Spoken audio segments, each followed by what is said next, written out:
Thanks for taking a time out with CBS 11 Sports here on CBS News Dallas Fort Worth. Bill Jones, along with former Cowboy George Teague, the star of Cowboys Game Day on CBS 11 this season.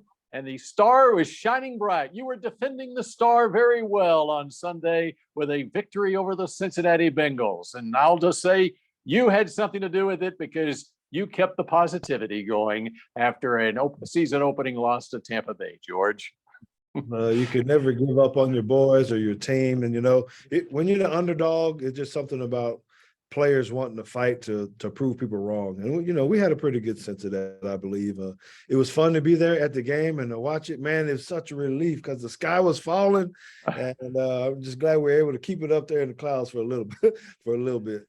It is pretty amazing how just even for those of us who aren't, we're not in the room with the team, we're not preparing all week long, but just for fans in general, it puts a whole different complexion on your week ahead when your team wins on Sunday. Isn't it amazing?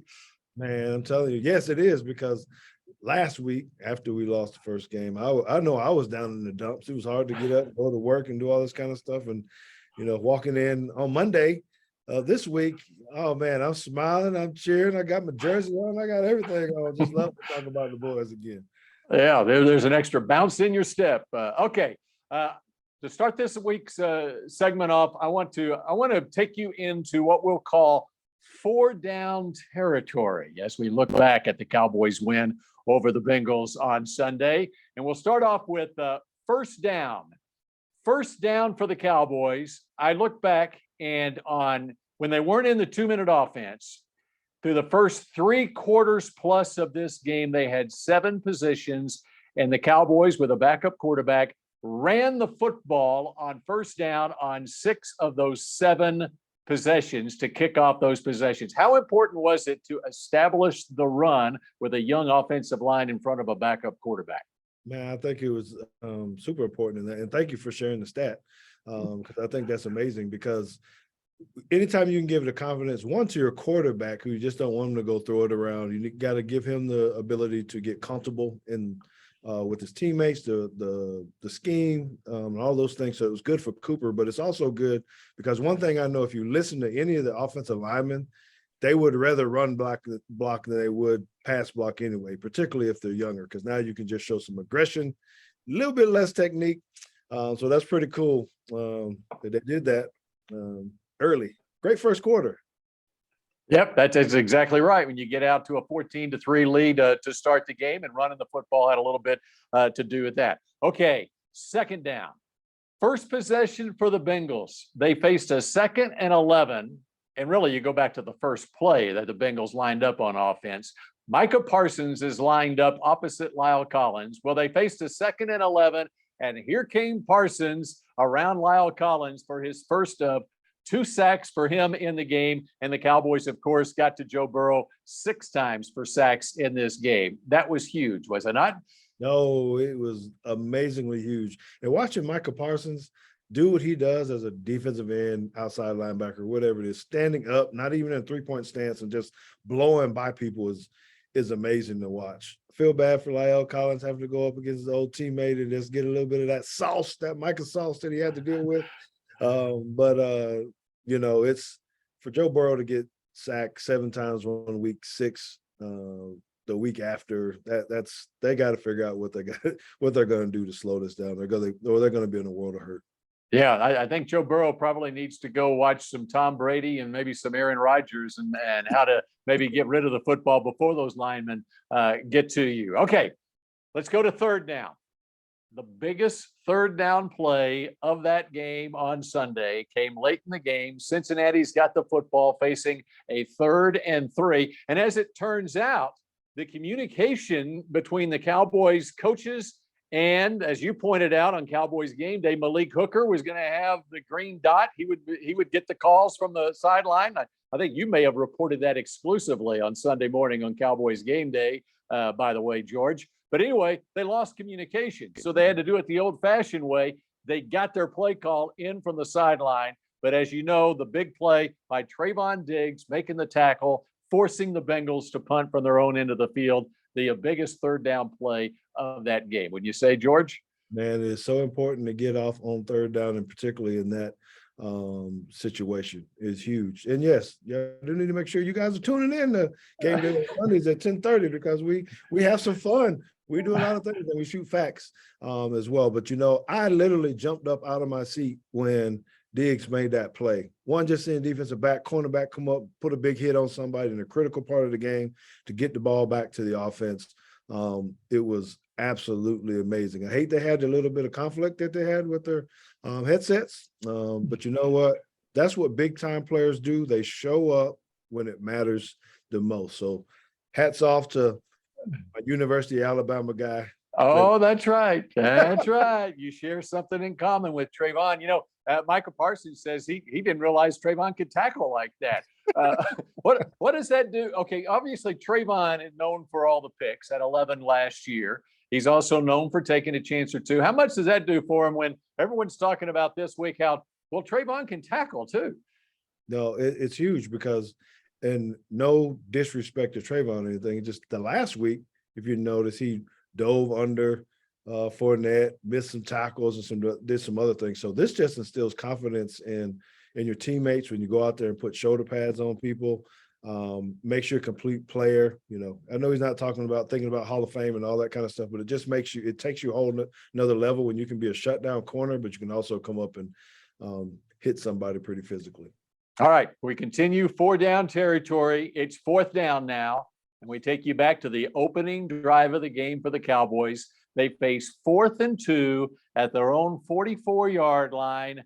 And it looked for a moment that Cooper Rush and the first team offense, they were coming off the field. They were motioned back out there. Mike McCarthy decides to go for it on 4th and 2 from their own 44. And they don't run the football this time. They throw a pass to Noah Brown. And of course, that drive ended in a Noah Brown touchdown, the first of his NFL career. What did that do? How big was that decision by Mike McCarthy? What did it show to his team, the decision on the first series of the game with a backup quarterback to go for it on 4th down from his own end of the field? Man, Mike McCarthy just showed everybody, the team, the owners, the fans, that he has it. That is what we needed to see out of him, to be able to take a chance. Because a lot of times we're always criticizing him about being conservative and not doing things. And I think at that moment, he knew he needed to get his team rallied behind him, say, no, we're going to play this game to win, regardless of what everybody's thinking. We're going to try to win this game. So to pull the trigger with a backup quarterback early on your first drive and to execute it, I know that had probably the biggest impact on the way the guys played for the remainder of the game. We talked about the stuff in the first down, second down, third down, but that 4th down play was huge. Yeah, it set the tone for the game, really. And really, it shows not only confidence in the backup quarterback and the offense, it shows confidence in your defense as well, that, okay, if you don't convert, I've got confidence in my defense that even against a high-powered offense that they'd be able to make a stand. And the other part of it, I think, too, is you're going into a game against Joe Burrow with Jamar Chase, all these wide receivers. You know the Bengals are going to score points. But one of the keys to this game, I think, that we talked about in advance, was to get ahead in this game. It was so important to play from ahead instead of from behind, and he needed to make that call in order to try to do that.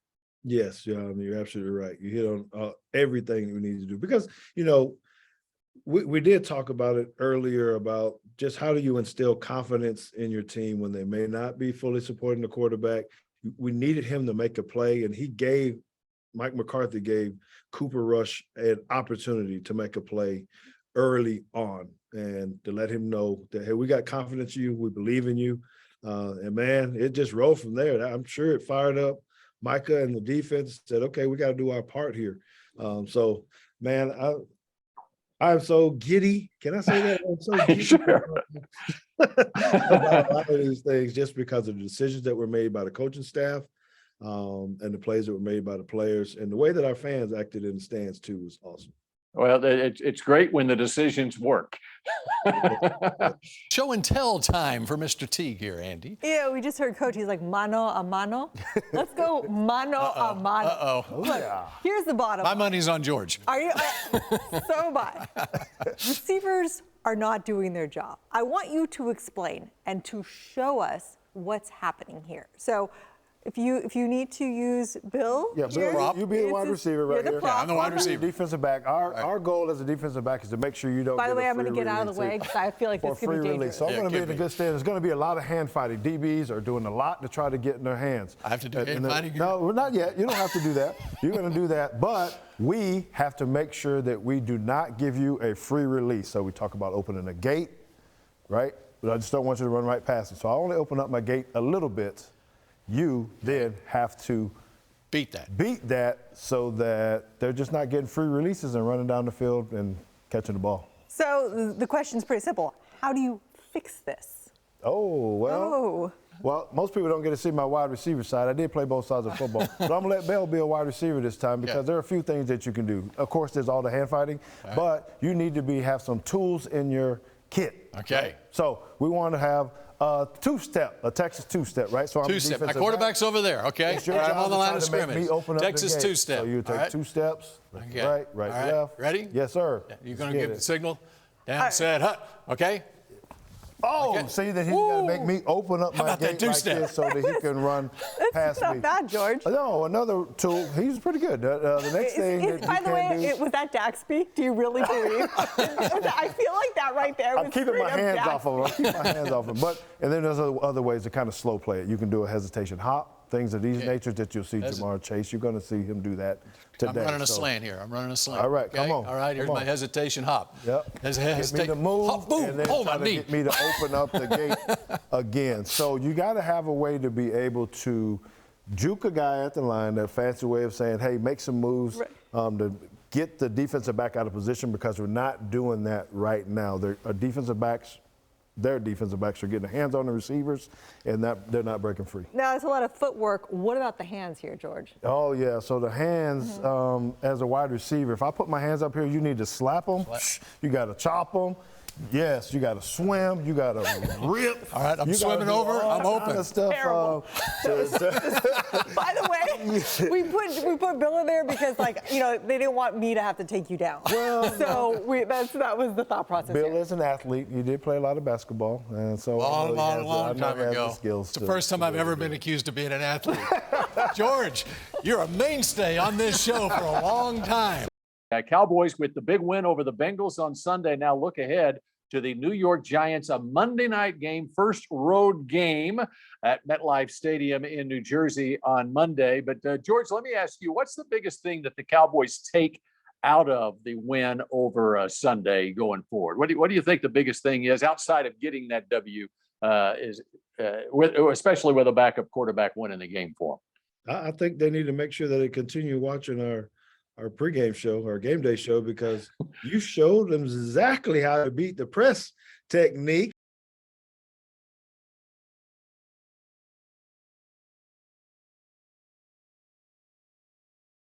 The bump and run.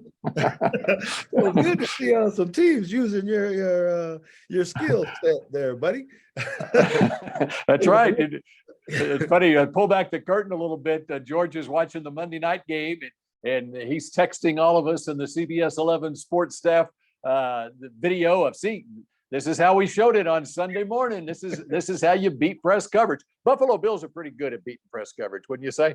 Yeah, they got a few guys that can do that. But what the Cowboys, what I think what they're going to take out of this is that out of the big win going into this Monday night game with the Giants is that's why we play football. Any given day, if you're all playing together, you got the same mission. Drop all of the individualism. In this game, they had to play together. Everybody had to play together. Offensive line had to be there for Cooper in the run game. Zeke had to be there for pass blocking. I mean, the defense, secondary, everybody, think of all the people that we talked about in this particular game to get this win.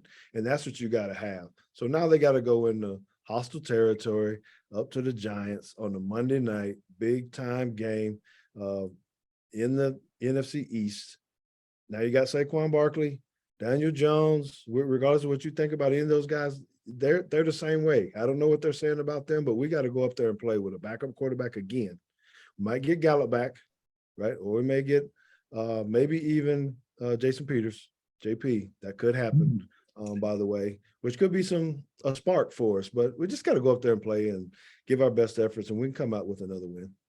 Well, and then you look at, and here the Giants are their first week of the season. They play Tennessee. They're trailing late in the game, and Brian Daboll, their new head coach, decides to go for 2, and they win that game over the Titans. And so they're sitting there at 2-0 after beating Baker Mayfield and the Carolina Panthers on Sunday, 19-16. And then you look at the Eagles, and on Monday night, the Eagles get to 2-0, and Jalen Hurts looks awesome.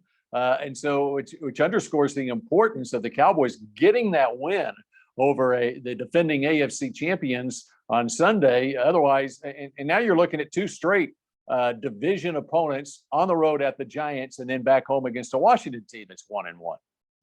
Yeah, so I think it was anytime if you go 0-2, man, that is a bad feeling. Particularly as a player. Coaches are different too. They're coming in because you're already behind the 8 ball. So I don't think we can stress enough how important this win was outside of all the other stuff, but just to get the W, to be 1-1, because there are a lot of locker rooms, a lot of owners and teams that are going, man, we're 0-2. What do we do? So if we can come out of this with another win, oh my gosh, the momentum that you will build instead of talking about 9-8 or 10-7. I don't know. You might be talking about 11-6 or something like that. That would be awesome. The injury news coming out of this game, not as bad as last week, where the Cowboys have obviously had various injuries, including their starting quarterback and leading tackler from last season, Jaron Kearse, who they'll still be out a few more weeks, it looks like. But coming out of this game, the major injury news coming out of it is the tight end Dalton Schultz, who suffers a PCL injury. Jerry Jones on Tuesday on his radio show talking about it. It doesn't look like it's going to be a multiple week injury, but the chances of Dalton playing against the Giants on Monday night are not great. And so what do you have on the roster? You've got 2 rookie tight ends, Jake Ferguson, the 4th round pick. He did get 34 snaps against Cincinnati, and then Peyton Hendershot. Those are the only 2 tight ends on the roster right now. There's going to be a lot of pressure on those guys playing at New York, don't you think? Well, yes, it is. But, Bill, I think it may really work to our advantage a little bit because I know they're both different style type of tight ends, but it could be a bigger emphasis on how do you run the football still and continue to move along with that with Zeke and Pollard running the football. So I'm looking forward to that. Other guys got to step up. But here's the main thing that I want to say about this is I know what they're saying. I have some pretty good speculation about what they're saying when it comes to how are you talking to the players about this and injuries. And one thing the coaches know is that adversity happens. If a player thinks that no one's going to get hurt in 17 games and someone's not going to be down, they're crazy, right? So they're saying it's not a matter of if it's going to happen, it's when it's going to happen. So right now we're just getting hit with some injuries, but hopefully we'll be healthy at the right time. Well, and how about the ones who stepped up? Not only Cooper Rush, your specialty, the safety position. How about number 6, Donovan Wilson, and the way he played against Cincinnati with Kearse out? Man, I love it. Big time hitter coming in, doing his thing. He got a little over aggressive there for a minute. I was hoping he wouldn't go. I'm glad he didn't grab no unnecessary penalties or whatnot. But, just to have him step up. He was my favorite from a year ago. I really loved him. People thought that I was crazy or something for giving him the praise, but I think he's a well-rounded guy.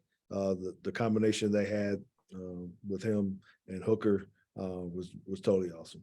Yeah, and and the way they've built this roster for the long haul with the depth, I think is huge. As we close this out, were you a fan of playing on Monday nights? Did you like playing on Monday nights?